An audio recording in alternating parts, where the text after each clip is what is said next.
आज बात करेंगे एयर इंडिया एक्सप्रेस फ्लाइट 812 के उस भयानक क्रैश की। एक ऐसा हादसा जिसने एविएशन सेफ्टी पर बहुत बड़े सवाल खड़े कर दिए थे। फ्लाइट 812 की कहानी बस एक नंबर से जानी जाती है। 158 158 जाने जो एक झटके में चली गईं। और सबसे हैरान करने वाली बात जानते हैं क्या है? ये सब हुआ 22 मई 2010 को, जब मौसम बिल्कुल साफ था। मतलब सब कुछ एकदम नॉर्मल लग रहा था। तो आखिर हुआ क्या था उस दिन? चलिए समझते हैं कि कैसे दुबई से आ रही ये फ्लाइट अपनी मंजिल के इतने करीब आकर हादसे का शिकार हो गई। ये फ्लाइट एक बिल्कुल रूटीन फ्लाइट थी, लेकिन ये एयर इंडिया एक्सप्रेस के इतिहास का पहला और सबसे भयानक हादसा बन गई। एक ऐसी ट्रेजेडी जिसने सबको हिलाकर रख दिया।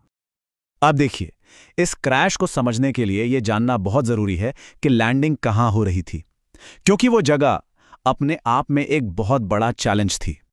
मैंगलोर का जो एयरपोर्ट है ना, उसका रनवे टेबल टॉप रनवे है।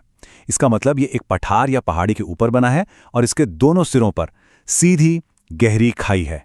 आप समझ सकते हैं कि यहां गलती की कोई जरा सी भी गुंजाइश नहीं है। और ये आंकड़े देखिए, इससे अंदाजा लगेगा कि मार्जिन फॉर एरर कितना कम था। प्लेन के पहियों ने जमीन को छुआ भी नहीं था और पायलट 60% से ज्यादा रनवे इस्तेमाल कर चुके थे। सोचिए, उनके पास प्लेन को रोकने के लिए कितनी कम जगह बची होगी। तो चलिए अब उन आखिरी क्रिटिकल मोमेंट्स में चलते हैं और ये समझने की कोशिश करते हैं कि ये हाई स्टेक्स लैंडिंग इतनी बुरी तरह से फेल कैसे हुई। जो फ्लाइट डेटा रिकॉर्डर था, उसने आखिरी कुछ मिनटों की एक एक डिटेल को रिकॉर्ड कर लिया और उससे जो पता चला वो काफी चौंकाने वाला था। और कॉकपिट वॉइस रिकॉर्डर से एक और भी हैरान करने वाली बात पता चली। फर्स्ट ऑफिसर ने तीन बार चिल्लाकर कहा था कि लैंडिंग को अबॉर्ट करो, गो अराउंड करो, लेकिन उनकी एक भी नहीं सुनी गई।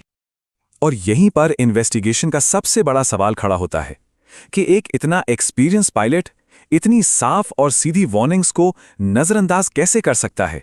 क्यों करेगा? ये कोई नौसिखिया पायलट नहीं था। फ्लाइट की कमान एक बहुत ही सीनियर, अनुभवी कैप्टन के हाथ में थी और इसीलिए आखिरी पलों में उन्होंने जो किया वो किसी के भी समझ से परे था। तो आखिर वजह क्या थी? खैर, वॉइस रिकॉर्डर ने जो राज खोला ना, वो जितना ट्रैजिक था उतना ही शॉकिंग भी था। इन्वेस्टिगेशन में पता चला कि कैप्टन स्लीप इनर्शिया का शिकार थे। अब ये क्या होता है? सिंपल भाषा में समझें तो वो लैंडिंग के ठीक पहले गहरी नींद से जागे थे और जब ऐसा होता है तो आपका दिमाग फौरन पूरी तरह से काम करना शुरू नहीं करता, फैसले लेने की हालत में नहीं होता। तो अब सवाल ये है कि इस एक ह्यूमन एरर का अंजाम क्या हुआ और इस हादसे के बाद इंडस्ट्री ने क्या सबक सीखे? देखिए, प्लेन में कुल 166 लोग थे और उनमें से सिर्फ 8 लोग ही बच पाए। वो लोग किस्मत से फ्यूजलाज में एक जगह टूट गई थी, वहां से बाहर निकलने में कामयाब रहे। फाइनल रिपोर्ट जब आई तो उसमें वजह बिल्कुल साफ थी।